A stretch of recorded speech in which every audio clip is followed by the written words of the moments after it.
오늘 생방송 진행 좀 늦었습니다. 무려 3,300분이 들어와 계신데 최강욱 전 의원의 영향력이 얼마나 큰지 제가 만약 이렇게 늦었으면 시청자 여러분들이 엄청 비판을 했을 건데 최강욱 의원 기다리고 정말로 좋아해 주신 분이 많아서 제가 댓글로 답을 드렸는데 기다리신다고 고생하셨습니다. 독립군님, 핑크스카이님, 이순신님, 임상홍님, 윤두두님, 냥이코코님, 김지연님, 환희님 모두 고맙습니다. 많은 분들 지금 방송에 들어와서 한 10분 정도 이렇게 계셨는데요. 오늘 제대로 저희들이 고소의 전략을 통해서 생방송으로 지금 현재 헌법재판소 사정이 상황이 어떻게 돌아가고 있는지 또 민주당 이재명 대표가 조금 전입니다. 페이스북을 통해서 빨리 파면 선고하라고 촉구했던 이것의 이면이 무엇인지 제대로 한번 따져보겠습니다. 최강욱 전 의원 오셨습니다. 어서 오십시오. 네, 안녕하세요. 예. 자, 차가 좀 많이 막혔습니다. 예, 사고차가 있어가지고. 죄송합니다. 예. 자, 요즘 스트레스 많이 받으시죠? 그래도 좀 관리를 잘 하시는 편입니까? 아니면 스트레스를 이렇게 좀 표출을 하십니까? 스트레스를 잘 안 받으려고 애쓰는 스타일이라 그냥 뭐 편안히 지내려고 노력하고 있었습니다. 다행스럽고 고맙기도 하고 또 이제 부럽기도 한데 지금 뭔가 상황이 좀 뒤틀린 건 맞습니까? 아니면 원래 이렇게 그냥 내부적으로 논의하다가 시간이 한 일주일 정도 지연될 수도 있었다 이렇게 전망을 하셨습니까? 너무 지연된 거죠. 이렇게 될 일은 아니죠. 무슨 처음부터 말씀드렸지만 쟁점이 복잡한 사건도 아니고 증거가 부족한 것도 아니고 온 국민이 지켜본 사안에 대해서 이렇게 시간을 그러니까 신중한 거야 뭐 얼마든지 할 수 있겠지만 신중도 지나치죠. 이거는 뭔가 그 내부에서 여러 가지 고려를 한 것 같다. 결국 선고를 해야지만 알 수 있을 텐데 이게 국민들을 이렇게 지금 불안하게 하고 걱정을 시킬 일은 아닌데. 제가 좀 노골적으로 질문을 좀 드리면 헌법재판소 원래 이렇게 해도 됩니까? 자기들이 헌법기관으로서 국민들한테 뭔가 알려야 할 의무도 있을 텐데 이렇게 시간이 지체되고 지연되는데 아무 얘기를 하지 않고 국민들이 바보 멍청이들도 아니고 이걸 그냥 바라보고 지켜야 될 만큼 우리가 절대 권한을 헌법재판소 재판관에게 준 적이 있느냐라는 저는 좀 질문을 드리고 싶은데요. 그렇죠. 그게 우리가 근본적으로 좀 이번에 여러 가지를 생각해야 되는데 이게 이제 그 법조인들도 관료잖아요. 지금 헌법재판관들은 관료들이 무엇을 우선으로 생각하는가?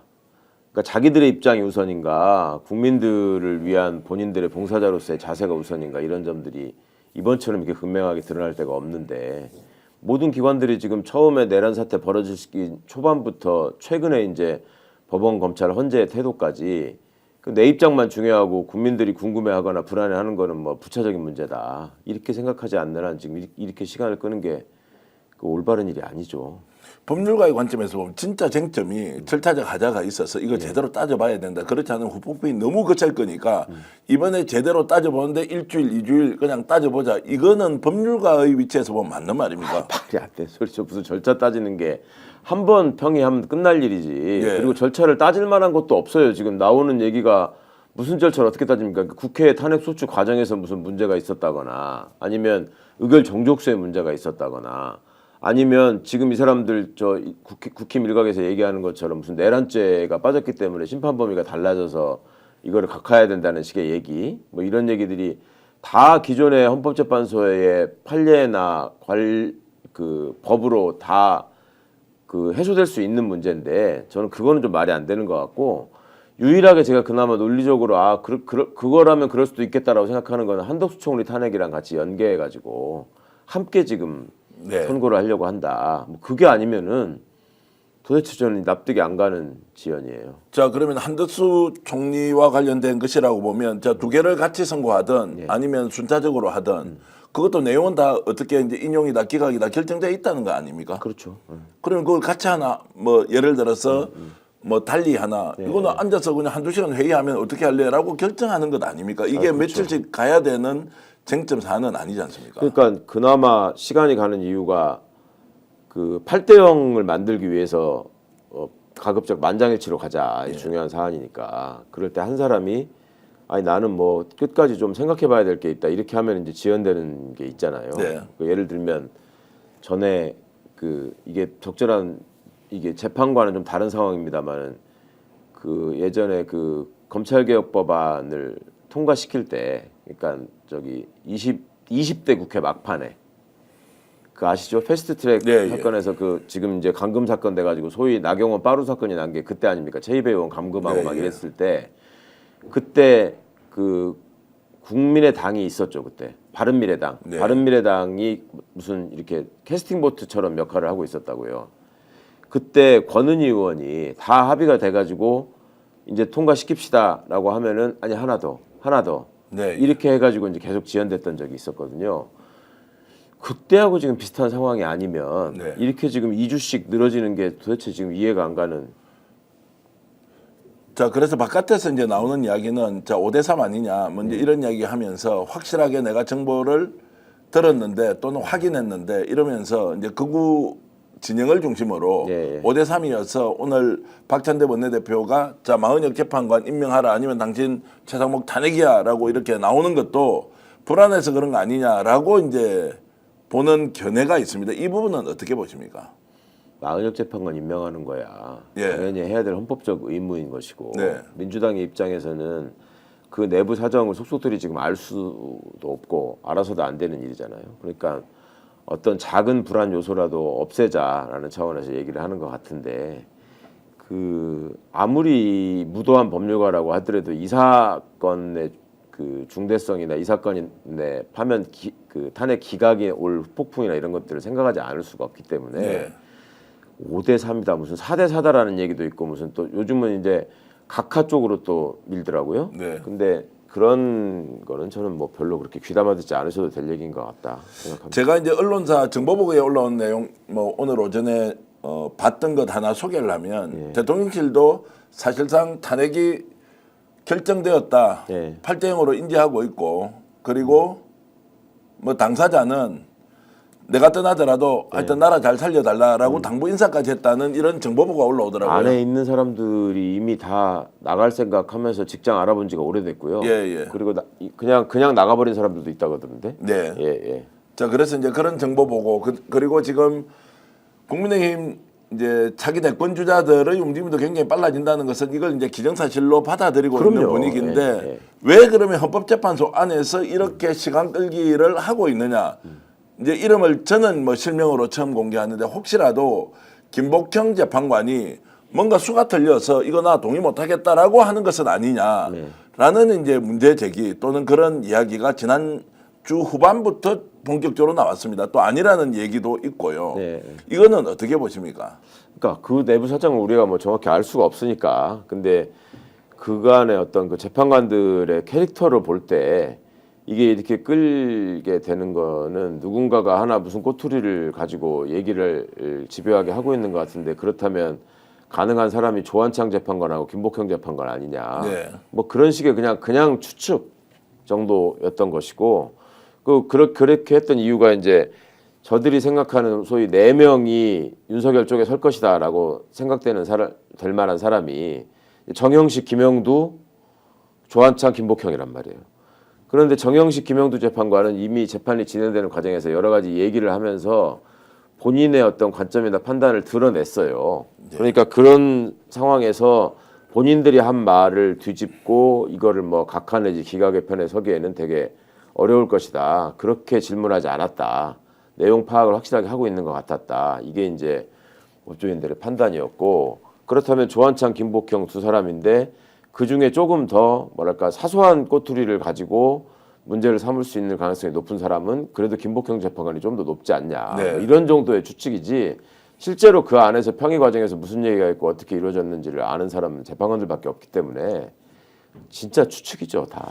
자, 진짜 추측이지만 이제 그 추측이 실제 사실과 어느 정도 이제 맞닿아 있는지에 대해서는 여러분들도 판단하고 저희들도 뭐 취재를 하면서 이런저런 얘기를 들으니까 종합적으로 상황을 고려하겠습니다. 다른 하나는 자, 지금 헌재 소장의 직무대행이 지금 문영배 재판관이지 않습니까? 뭔가 리더십을 제대로 지금 갖고 있지 못하다 또는 옆에서 흔들기를 너무 많이 한다. 그 중에 하나가 이분이 이제 향판 출신이니까 소위 말하는 엘리트 코스에서 엘리트 판사 생활을 계속했던 사람들이 헌법재판소장으로 공식 임명도 되지 않았고 권한 대행인데 향판 출신이어서 약간의 리더십이 생기지 않을 수 있다라는 얘기를 제가 이제 헌법 전공하고 있는 법대 교수로부터 직접 들었고 그 내부 사정을 비교적 잘 아시는 분이던데 이렇게 제가 추론해서 하면 조금 질문이 좀 많이 나가버렸습니까? 네, 그것도 추측이죠. 예. 그뭐 운영배 그렇게 따지면 그러니까 소위 자기들이 얘기하는 그 엘리트 법관이라고 하는 사람들이 옛날에 보면은 그 법원 행정처를 거쳤느냐 안 거쳤느냐 네. 뭐 이런 것들 가지고 따지거든요. 예. 그럼 그렇게 따지면 법원 행정처를 지금 거친 사람이 그 중에 김영두밖에 없는 것 같은데, 네. 예, 김영두 재판관밖에 없고 나머지들 조한창 재판관도 거쳤나? 김복형 재판관도 아니고, 네. 정정미 재판관도 아니고, 정계선 재판관도 아니고 다 아니에요. 정영식 재판관도 아니고. 근데 그냥 단순히 문영배 재판관이 뭐 지방 출신이라서 향판 출신이라서 그건 아닌 것 같고 네. 오히려 기수를 가지고 법조계에서는 뭐 문영배 재판관이 18기죠. 그러니까 이 뭐 당신이 뭐 이걸 다 주도할 수 있냐 할 텐데 문영배 재판관보다 기수가 높은 사람이 정영식 재판관이 높은가? 그 뭐 별로 그렇게 그걸 가지고 시비를 붙을 만큼 그런 건 아닌 것 같고 또 설사 그렇게 문제를 삼는다 하더라도 원래 헌법재판소는 대법원 전원합의체와 달리 대법원 전원합의체는 대법원장이 절대적인 권위를 가지고 주도하는 면이 있는데 예. 헌법재판소는 그렇지 않습니다. 그러니까 그거는 현상으로 보시면 예를 들면 대법원장은 항상 다수 의견을 씁니다. 네. 맨 마지막에 자기 의견을 말하고 왜냐하면 그만큼 대법원장의 판단이나 권위가 한국 사회의 향방을 정할 수 있는 거라는 그들 나름대로의 어떤 룰이 있어요. 그래서 자기 생각이 소수 의견과 같더라도 대법원장은 마지막에 다수 의견의 편에 쓰거든요. 네. 근데 헌법재판소는 그렇지 않습니다. 헌법재판소는 소장 혼자만 소수 의견을 서가지고 8대1로 되는 경우도 많았었어요. 예전에 이강국 헌법재판소장 시절에는. 네. 그러니까 그런 뭐 리더십 이런 거를 걱정하실 필요는 없는 것 같습니다. 오히려 독립성이 확실히 좀 보장되는 그럼요. 이제 네. 자리고 거기에 따라서 본인이 이제 책임지고 뭐 자신의 소신을 밝힐 수 있다 뭐 이렇게 이제 이해는 하겠습니다만 그래도 종합해서 보면 왜 이렇게 늦추느냐. 그러니까 우리는 알아야 될 거 아닙니까? 얘기를 하지 않기 때문에 어떤 일이 벌어지고 있는지 확인할 수 없지만 그래도 이렇게 나와 있는 몇 가지 사유가 이렇게 선고를 지연해야 될 만한 사유가 되느냐 아니라고 지금 보시는 거지 않습니까? 네. 그런데 왜 이렇게 지연이 되느냐라고 하니까 이제 5대3 아니냐 뭐 4대4냐 뭐 이제 이런 이야기도 있고 그러니까요. 네. 우리가 생각하는 것보다 내부에서 굉장히 치열하게 공방을 하고 있는 것이냐 아니면 조금의 숙려 기간을 갖고 있다가 8대0으로 발표하기 위해서 오늘 오후든 내일이든 그냥 선고일을 지정하고 발표하고 넘어간다라고 하는 이 두 가지 양극단의 지금 생각에 대해서는 어떻게 보십니까? 저는 8대0을 위해서 이렇게 시간이 가고 있다고 봅니다. 왜냐하면 지난주에 지금 감사원장하고 검사들에 대한 그 탄핵소추 심판 결정문이 나왔잖아요. 그리고 기각을 했잖아요. 그 내용을 좀 찬찬히 훑어봤어요. 혹시라도 거기에 어떤 예단을 가지고 이 사안과 관련해서도 이상한 이론을 전개하거나 이상한 논리를 펼칠 사람이 있을까 하고 봤는데 굉장히 뭐랄까 마일드하고 상식적인 선에서 8대0으로 네. 다 합의한 내용을 썼더라고요. 예, 그러니까 조금 더 그거보다 강하게 쓸 수도 있고 약하게 쓸 수도 있는데 그냥 이 정도면 8명이 다 그냥 동의한다고 했겠구나라는 싶은 선에서 딱 멈췄더라고요. 충분히 그런 결정의 내용을 수준이. 가지고 판단할 수 있는 거죠. 법률가들이 보면요. 그렇죠. 예, 그러면은 이게 이제 어떤 게 쟁점이었는지를 알 수 있으니까 네. 예를 들어서 검사들 같은 경우에 수사를 미진하게 하고 김건희 부분에 대해서 제대로 하지 않은 건 맞는 것 같다라는 취지의 얘기가 써 있지 않습니까? 예.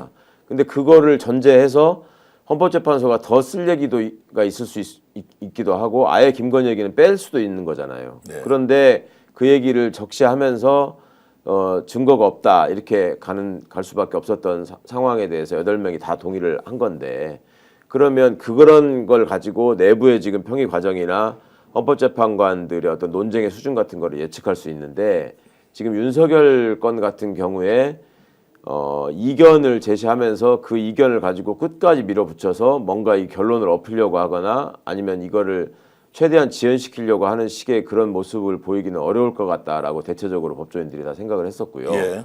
그 결정문을 보고 예. 그러니까 이제 그때 제기됐던 문제가 한덕수 총리 문제 때문에 그거를 함께 하는 게 맞다라고 이 사람들이 8대0으로 일단 합의를 한 다음에 네.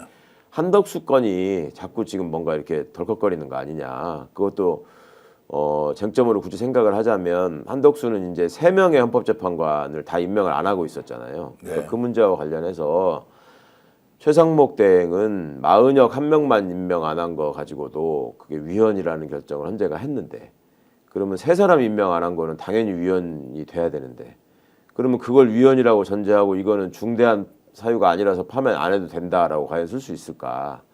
혹자는 다른 차원에서 아니 그 3명 임명 안 한 거는 총리의 대통령 권한 대행으로서의 임무 중에 작은 부분인데 그걸 가지고 이 사람을 그 짧은 기간 동안에 대행을 한 걸 가지고 파면시킬 수 있느냐라는 주장 정도는 할 사람도 있겠다. 네. 이 중에 그럼 그것 때문에 미루는 거 아니겠냐라는 생각을 했던 거죠. 자, 그러면 한덕수 권한대행 체제로 대통령 선거를 치르는 것이 맞느냐? 예. 아니면 한덕수 탄핵을 이제 기각을 하거나 또는 인용을 하거나 이 문제와 관련 없이 오늘 내일 예를 들어서 윤석열 파면을 해버리면 최상목 체제로 지금 이제 대통령 선거를 치러야 하지 않습니까? 그렇죠. 이 문제도 혹시라도 헌법재판관들이 고려 사항이 될 수 있겠느냐? 예를 들어 60일 뒤에 이제 대선을 치러야 하는데 권한대행 체제를 누구로 두고 할 것인지 아닌지에 대해서도 굉장히 헌법재판관들이 고려해서 이번에 윤석열 탄핵 선고와 관련된 것을 연동시킬 가능성이 있습니까? 그런 고려는 한다고 봐야죠. 그래요? 그러니까 다른 장관들하고 달리 예. 이 총리가 여기서 언제 복귀하느냐의 문제가, 그러니까 그 전까지는 그렇게 생각했었거든요. 한덕수 총리의 저걸 선거를 미루는 이유가 뭐냐? 그거는 최상목을 압박하기 위해서다. 네. 그러니까 위원인데도 불구하고 마은혁을 임명하지 않으면 그게 만약에 임명도 하지 않은 상태에서 한덕수를 먼저 선고를 하게 되면 한덕수한테 또 이게 카드가 넘어가게 되고, 그럼 나는 내 입장에서 새롭게 판단하겠다 이러면서 또 시간을 끌 우려가 있으니 예. 최상목이 마은혁을 빨리 임명하게 하기 위해서 헌재가 저렇게 하는 거 아니겠느냐라는 관측이 처음에 있었죠. 예.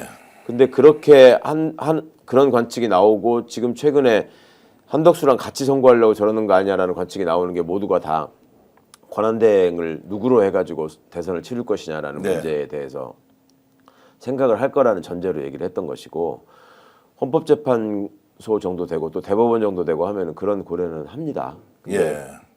조금 더 그거를 국민의 입장에서 고려를 한다면 이렇게 끌 일이 아니었던 거죠. 자, 의원님 보시기에는 그러면은 한덕수는 기각될 가능성이 높습니까? 그렇게 아니요, 보시면. 저는 한덕수도 파면될 가능성이 높다고, 그러니까 인용될 가능성이 높다고. 인용되면 봅니다. 두 사람 다 그냥 인용을 해서 파면시키고 최상목 체제로 대선 가면 되는 거 아니냐. 그렇죠. 거기에서 예를 들어서 8대 0이 아니면 7대 1, 뭐 심지어는 6대 2라도 그냥 끝내야 되는 거 아니냐. 이게 이제 우리 임계치 한계선에 지금 와 있지 않습니까? 그렇죠. 자, 그러면 만약에 내일까지라도 날짜 선고일을 발표를 하지 않습니다. 예.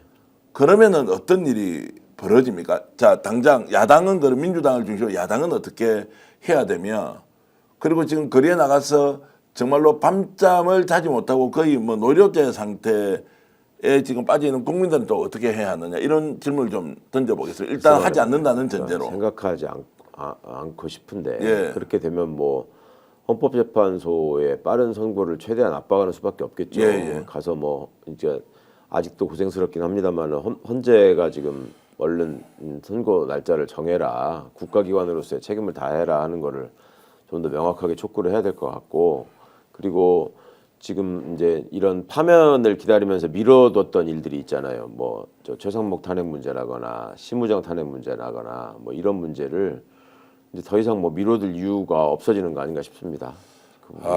자, 이제 그렇게 되면 이제 실제로 전면전이 아니고 전쟁 상태로 이제 빠질 수밖에 없는 진짜 것이고. 내란 상태가 내전 상태가 벌어지는. 아니, 그러면 헌법재판소라는 국가기관을 신뢰의 문제가 아니라 저런 기관이 존재할 이유가 있는, 이런 생각이 저는 이제 시민의 한 사람으로 좀 생각이 많이 들고요. 슈퍼챗을 보내주신 차정식 선생님께서는 이제 사실이라고 믿기 싫지만 뭐 이런 여러 가지 정치적 외의 고려 요인, 이재명이 대통령 돼서는 안 된다라는 이제 외부의 압력과 작업이 실제 먹히고 있다, 이런 우려를 하는 분들도 많고요. 그리고 이제 그것이 26일까지만 버텨달라, 버텨달라. 26일을 넘기는 거 아니냐. 그렇죠. 예, 버텨달라. 그때까지만 버텨달라. 이제 이렇게 할 수 있고 그것이 작동되는 거 아니냐. 오히려 내부의 절차적 문제, 한덕수와 관련된 선고 기일을 언제 하느냐, 이 문제보다는 외부에서 요구하는 내용을 누군가가 재판관이 받아들여서 아예 그냥 시간 끌기만 하면 내 목표는 달성한다. 이런 우려를 하는 것도 지나칩니까? 그 안에 이제 그렇게 할 만한 재판관들이 보인다라고 생각해서 예. 그런 주장을 하시는 것 같아요. 예, 예. 제가 봐도 다른 건 몰라도 그런 식으로 해가지고 시간을 끌겠다라는 사람이 있을 수도 있을 것 같고 그렇지만 헌법재판관 나름의 그 자존심이나 이런 걸 생각하자면 그것도 가능성이 그다지 높지 않은 것이 네. 26일 날은 이제 고등법원 선고잖아요. 하급심 선고란 말이에요. 근데 그거를 기다리면서 헌법재판소가 결정을 미룬다? 미루자고 주장하는 재판관이 있다? 그 재판관 자격이 없는 겁니다. 말을 그렇게 하지 않아도 네. 실제로 다른 걸 가지고 막 시비를 거는데 이때까지 그냥 시간 끄는 겁니다. 아니 그러니까 그렇다고 하더라도 그거를 자기들끼리 얘기하다 보면 그 속성이 뻔히 보이는 건데 예. 그것 때문에 그냥 이걸 미뤄가지고 3월 26일을 그냥 넘기는 걸로 무책임하게 간다. 그거는 헌법재판관들이 그거는 본인들의 자질과 관련된 문제라서 저는 그렇게 안 할 거라고 믿고 싶고 그 다음에 그 얘기의 전제는 또 3월 26일이 되면 이재명 대표가 항소심에서 원심처럼 또 그런 유죄 판단을 받고 소위 당선 무효에 그러니까 공직에 취임할 수 없는 뭐 이런 상황으로 지금 몰고 가려는 거 아니냐라는 게 전제돼 있는 거잖아요. 네. 근데 그 사건 진행되고 있는 과정을 보면 지금 전혀 그렇지 않아요. 예, 예. 재판부의 질문이나 시선이나 이런 것들이 검찰의 공소장이 지금 굉장히 문제가 많다라는 걸 계속 지적하고 있었고 그 공소장을 제대로 다듬지도 못했고 그런데 그거를 그렇게 연기해서 생각하시는 그 심정은 알겠으나 그것도 저는 논리적으로는 별로 수긍이 가지 않는 점이 더 많습니다. 자, 그래서 이제 26일까지만 좀 끌어달라고 하는 것은 다른 의미가 아니고요. 이재명 재판이 어떤 결과가 나온다 안 나온다 전에 누군가로부터 도움을 받았으면 보원을 해야 하는데 예. 그까지만 참아주는 게 네. 당신이 해야 될 최소한 예의가 아니냐. 제가 이제 굉장히 지금 헌법재판관님들을 폄훼하는 제가 평론을 하고 있습니다. 왜냐하면 하도 답답해서 제가 그냥 국민의 한 사람으로서 이런 얘기를 드리는데 그런 외부적 요인이 그냥 작용해서 아이고 어떻게 돼도 모르니까 당신 내한테 좀 신세졌으면 날짜만 대충 좀 뒤로 밀어달라라고 하는 요구를 받아서 이렇게 버티게 하는 거 아니냐라는 제가 이제 의혹 제기를 아주 수준 낮게 제가 하고 있는 겁니다. 그런 보훈을 해야 되는 입장에 있는 사람이 있다면 굳이 따지면 3명이에요. 대통령이 지명한 정영식, 그다음에 국힘이 지명한 조한창, 네. 그다음에 그 전에 윤석열한테 픽업돼가지고 대법원장 후보로서 면접까지 봤던 김영두 그 3사람인데 말씀드린 것처럼 조한창, 김영두는 이미 재판 과정에서 본인들이 지적하고 한 말이 많기 때문에 그걸 부정할 수는 없을 것이고 네. 그거는 인간적으로도 그 사람들이 파멸하는 길입니다. 네. 그거를 부정하고 기각을 하거나 딴소리를 한다면 그러면 조한창 재판관 하나 남는데 지금 여러분들이 또 놓치시면 그냥 빼놓고 생각하실 일이 아닌 게 이제 마은혁 재판관이 결국은 자리에 들어갈 거잖아요. 네. 그러면 헌법재판관들이 9명으로 되잖아요. 그리고 지금 헌법재판관들이 자기들이 보기에도 정권은 교체될 가능성이 훨씬 높잖아요. 그러면 헌법재판관들 입장에서 그러니까 내가 버팅겨가지고 네. 윤석열을 다시 대통령으로 복귀시켜서 내가 헌법재판소장이 되는 길. 응? 그걸 노리고 무리를 해야 되는 게 있는데 그렇게 되려면 거쳐야 될 난관이 너무너무 많아요. 네. 나라가 망하는 거를 떠나서 네. 동료 헌법재판관들한테 보복을 할 거라고 윤석열이 네. 저 자리에 돌아가게 되면 네. 그 인간도 아닌 거죠. 그렇게 되는 상황을 전제하고 내가 이렇게 해서 공을 세워가지고 윤석열 정권을 유지시킨 상태에서 지금 헌법재판 소장이 공석이기 때문에 그 9명의 재판관은 내가 소장이 되고 싶다, 난가? 이 생각을 하는 사람들이 거기 많단 말이에요. 네. 그러면 그 사람들이 그걸 그러니까 그런 식의 말도 안 되는 행동을 했을 때 얻을 수 있는 이익이라는 건 헌법재판 소장인데 네.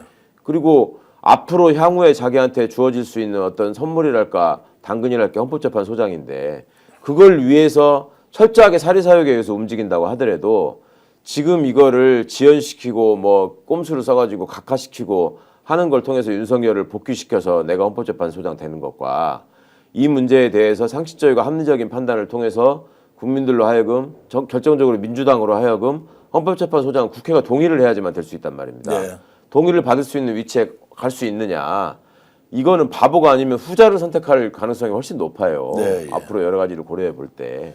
그래서 제가 이제 보기에는 지연 말단의 문제 그리고 아주 작고 사소한 것에 뭔가 매여가 있는 거 아니냐라는 생각이 법과 원칙, 헌법, 제게 이런 모든 것을 종합해 보더라도 지금 상황은 도무지 이해가 안 돼서 제가 이렇게 아주 수준이 낮지만 정말로 감정을 그대로 드러내면서 질문을 드린다 이런 말씀을 한 번 더 그 반복을 하고요. 그래서 제가 이제 한 말씀 더 드리겠습니다. 기왕에 뭐 수준 낮은 질문 잘 받아주시니까 좀 드리면 헌법재판관 중에 한 사람이 완전히 4차원이다.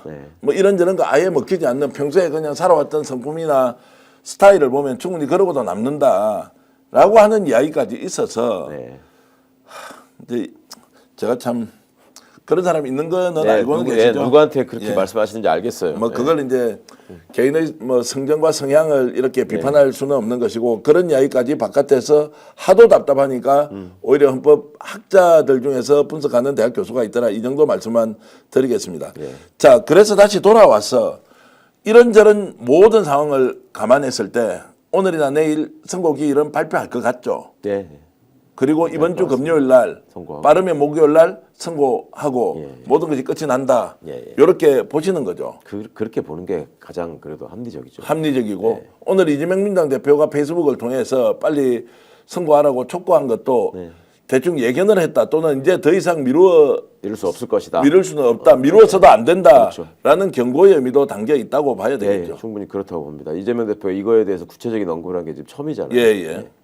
충분히 저는 그런 점들을 감안해서 메시지를 낸 거. 그러면 그런 메시지에서 바로 이제 또 분석하는 이재명을 이제 비판하는 쪽에서는 야 많이 이제 쫓기긴 쫓기는 모양이다. 그래서 뭐 5대4 뭐 저 4대4 뭐 5대3 뭐 이런 이야기 나오니까 저렇게 하는 거 아니냐라고 비판하는 것은 그냥 저희들이 평론할 가치가 없다. 그 사람들 생각이고. 네. 모든 일에 대해서 그러면 이제 얘기를 안 하고 있으면 왜 앞으로 뭐 대통령이 될 생각이 있다는 사람이 그거에 대해서 무책임하게 아무 말도 하지 않느냐 또 그런 얘기를 할 텐데. 뭐 아니 그리고 이게 지금 정치적인 무슨 지금 유불리를 따질 문제가 아니잖아요. 헌법재판소가 아니, 선고를 하는 게 당연하지 그러면 이 명백한 사안을 미루는 게 당연합니까? 자, 그래서 이제 이렇게 좀 여쭤보겠습니다. 이제 내일까지 이제 날짜를 발표하고 금요일 날은 모든 게 끝난다라고 이제 하는 이제 요 과정에서도 놓치지 않아야 할 것이 왜 대한민국의 헌법기관들은 이렇게 되어버렸습니까? 헌법재판소조차도 왜 이렇게 가죠? 자, 국회에서 여당이 하는 것 그리고 지금 여러 가지 지금 그 비상계엄 과정에서 보여줬던 국가기관의 그 몰염치한 행위, 특히 최상목 같은 경우는 저 범죄자지 않습니까? 그리고 세 개나 지금 자리를 제가 차지하고 있지 않습니까? 왜 이렇게 돼버린 거죠? 대한민국이라는 국가가 이런 질문을 좀 근본적으로 좀 드리고 싶은데요.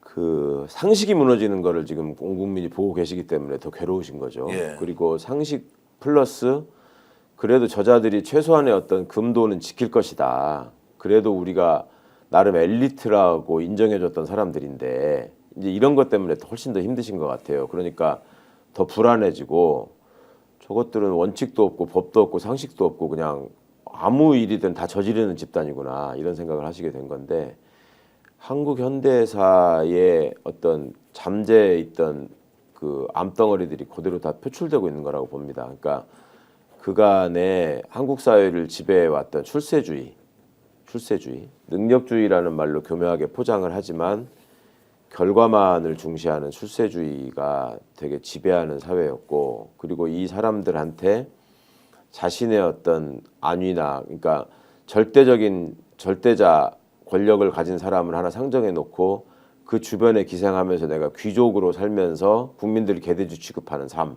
이것이 대한민국 출세의 모델인 것처럼 지금 돼 있는 면이 있죠. 아무리 부정하고 싶어도 그런 위치에 가기 위해서 서울대를 가야 된다 그러고 그런 위치에 가기 위해서 고시에 붙어야 된다 그러고 그런 것들을 또 부모들이 자식들한테 가르쳐 왔습니다.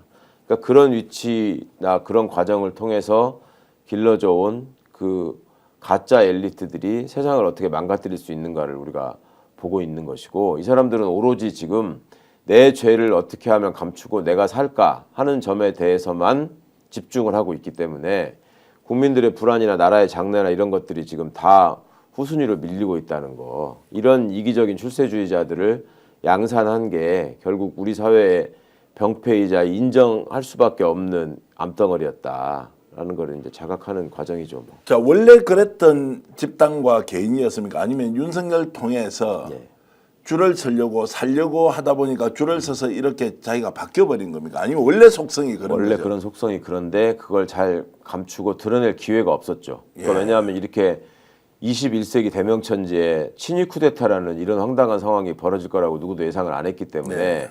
숨어서 다 암약하고 있었고 실제로 근데 그 무리에서 안에서 살고 있는 사람들은 자기들끼리는 저 같은 사람도 다 알고 있는 일이죠. 얼마나 보통 시민들을 무시하고 얼마나 선민의식에 빠져서 살고 있었던가 하는 거는 이미 다 끼리끼리는 알고 있었지만 예. 이게 이제 이런 친위 쿠데타라는 사태를 통해서 드러날 수밖에 없는 지금 상황이 조성이 된 거죠. 좀 서울법대 출신이시니까 좀 죄송하기도 합니다만 네. 저 서울법대 출신의 엘리트, 검사, 판사 그리고 재경고시 출신 기재부 공무원들 뭐 최상무를 비롯한 여러 이제 이런 집단들이 국민들이 이 사람들을 바라보고 공복으로서 국민을 위해서 어떻게 좀 봉사하고 또 헌신과 희생을 통해서 나라 발전을 시키느냐 이런 인식이 저조차도 굉장히 강하게 있었거든요.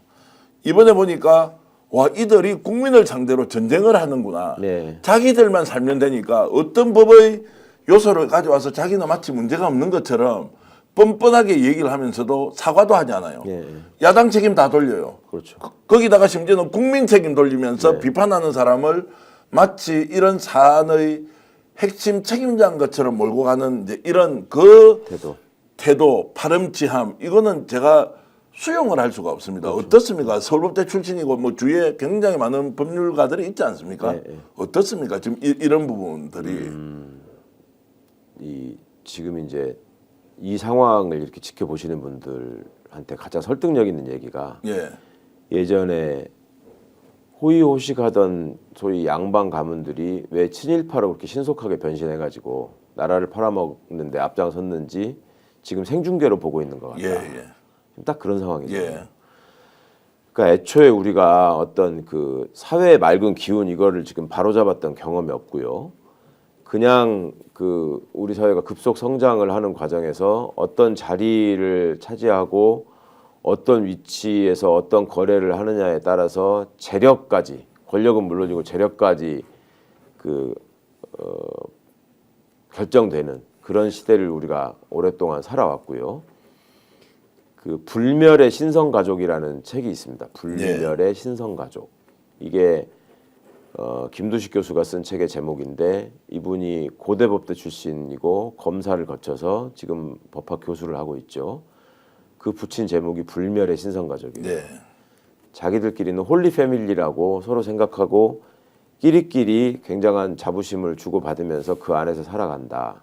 근데 그 책이 나온 이후에 김두식 교수가 그 과거의 동료들을 거의 못 만난다는 얘기를 들었어요. 그러니까 우리 내용을 그렇게 다 까발려서 쓰면 어떡하냐. 라는 저 소위 비난을 받았다는 거죠. 그게 이제 수준을 말해주는 거죠. 그리고 이 세상을 이 사람들이 고등학교 3학년의 눈으로 봅니다. 그러니까 학교 다닐 때 보면은 성적 순으로 석차를 그 학교 게시판에다가 1등부터 이렇게 쭉 게시하는 학교들이 많이 있었잖아요. 그렇습니다. 학원에서도 그렇고. 예. 세상이 그렇게 움직인다고 생각해요, 실제로. 예. 그러니까 예전 경기고 나온 사람들, 그리고 서울대 법대 출신, 그 다음에 뭐 고시 출신, 그 다음에 뭐 행시 중에서도 또 재경지 출신 이런 게 자기들끼리는 뭐냐면은 우리가 가장 어려운 시험을 통과한 탑 클래스고 한국 사회의 가장 꼭대기에 있는 사람이고 네. 이거는 결혼 정보 회사에 신랑 랭킹 매기는 등급을 봐도 사회가 다 인정하는 분야고 지금 취약 아동들한테 학부모가 바라는 바를 봐도 우리처럼 되게 하기 위해서 저렇게 칠세고시네 뭐네 하면서 온갖 난리를 치면서 애들을 학원 뺑뺑이를 돌리면서 저렇게 정신병자를 만드는 이런 사회 시스템 속에서 우리는 철저하게 성공하고 경쟁에서 승리한 사람이다. 그러니까 예. 우리가 세상을 이끌어가는 거고 우리는 저 개돼지들을 위해서 개돼지들이 모르는 세상에서 우리끼리 따로 살아가면 되는 거고 네. 개돼지들은 어차피 이 세상이나 삶에 대한 관심도 없고 우리의 실체에 대해서 모르니까 네. 이 사람들을 별로 신경 쓸 필요가 없다. 응? 우리가 신경 써야 될 대상은 우리에게 자리를 주는 사람과 돈을 주는 사람뿐이다. 네. 그리고 지금도 모여가지고 얘기를 하는 게 내가 이제 그 실제로 이건 제가 목격한 건데 내가 경기고등학교 다닐 때 2학년 1학기 4월 월말고사에서 내가 1등을 했다. 그러니까 동기가 앉아가 아니다. 내가 1등을 했다. 네가 잘못 알고 있는 거다. 너는 5월이고 내가 4월 1등이다. 지금 그분들이 평준화 마지막 시기가 경기고등학교 평준화 마지막 시기가 76학번들까지거든요. 예.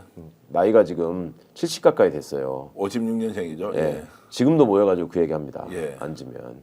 그러니까 그런 수준의 사람들이기 때문에 그러니까 그런 수준의 생각을 가지고 카톡방에서 온갖 그런 이상한 얘기 퍼날리면서 성조기 들고 광장으로 나가는 거예요. 그런 사람들이.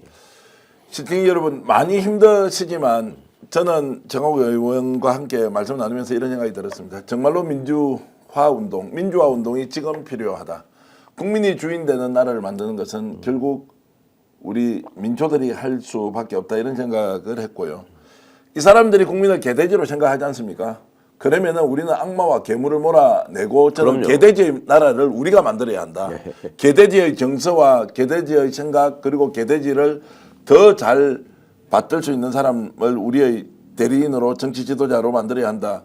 이번 기회에 완전히 도련은 좀 낼 수 있습니다. 이런 문화 그리고 이런 썩어 빠진 기득권 구조를 정말로 좀 해체는 시킬 수 있겠습니까? 그러니까 정권만 바꾸면요. 쉽지 않겠죠. 예. 이게 그러니까 개혁이 혁명보다 어렵다는 얘기를 우리가 그동안에 쭉 해왔잖아요. 예. 그리고 또 하나 진실은 가까스로 밝혀지고 정의는 겨우겨우 승리한다. 이게 그간의 우리가 역사 속에서 생긴 경험이죠. 그러니까 정의가 반드시 승리하는 것도 아니고 진실이 늘 밝혀지는 것도 아니고 우리가 가까운 과거만 보더라도 이명박 때 그 사자방 비리네 해가지고 자원외교를 가지고 뭐 몇 조를 때려받고 다 날렸다라는 소리 얼마나 예. 많이 했습니까? 그 실체가 밝혀진 게 지금 하나라도 있나요? 예. 불과 지금 10여 년 전에 20년 전에 있었던 일인데 그것도 못 밝히고 있는데 지금 이 상황에서 이제 이 친위 쿠데타 세력들을 완전히 진압하고 뿌리를 도려낸다라고 하는 게 정말 국민들의 각별한 의지가 있지 않는 한 쉽지 예. 않은데 그러니까 이 자들은 서민들의 생활을 계속 어렵게 해서 먹고 사는 문제에만 관심을 집중하게 하고 네. 그 다음에 정권을 뺏기더라도 또 족벌 언론이나 이런 나팔수들을 동원하고 다른 트집잡기들을 통해서 악을 써대면 또 개돼지들은 현혹된다 우리한테. 윤상현 얘기하잖아요. 1년만 지나면 다 잊어버린다. 예. 그거에 대한 확신이 있는 집단이에요. 그러니까 우리가 이번 경험을 정말로 그냥 가벼이 여기지 않고 진짜 각별한 의지나 신념을 가지고 이자들을 정리해야지만 대한민국의 미래가 있다. 이런 집단을 발본색원해야지만 우리의 행복이 가능하다라는 생각을 가지고 앞으로도 좀 경각심을 놓치지 마셔야 되겠습니다. 자, 그 말씀에 저는 가슴이 그냥 콩닥콩닥 뛰었습니다. 자, 정하고 의원님, 저도 불안하고 흥분한 상황이에요. 정의를 위해서 끝까지 힘내고 싸웁시다라고 김도희 선생님 이렇게 말씀 주셨고요. 국민은 힘들다 빨리 파면하라. 그렇지 않은 국민이 또 누가 있겠습니까? 그런데 여러분 오늘 정하고 의원 말씀대로 정의는 정말로 겨우겨우 우리에게 다가오는 것이다 라는 이제 말씀 좀 기억하시면서 제가 3,700분이 지금 현재 우리 방송 이렇게 좋아요 눌러주셨는데 13,000분, 14,000분 정도 들어오셨으니까 좋아요 좀 더 눌러주시고요. 정하고 의원 이렇게 오늘 나오셔서 진심으로 감사의 말씀드리고요. 감사합니다. 시청자 여러분 끝까지 힘내면서 그래도 우리가 할 일 챙기고 있으면 어떻겠습니까? 지금 우리가 힘 빠진다, 불안해 죽겠다 이렇게 할 일 아닙니다. 예. 우리나라 우리가 바로 세워야 한다. 그럼요. 우리가 이깁니다. 우리가 마십시오. 이깁니다. 예. 예. 그렇게 하겠습니다. 제가 그러면 우리가 하면 함께 이깁니다라고 방송 모두 끝내겠습니다. 시청자 여러분 우리가 이깁니다. 스픽스는 말하는 언론입니다. 대세는 유튜브, 그중에서 스픽스. 좋아요, 댓글, 구독, 알림 설정. 여러분이 저희를 사랑해 주시고 우리가 여러분을 사랑하는 4가지 방법입니다.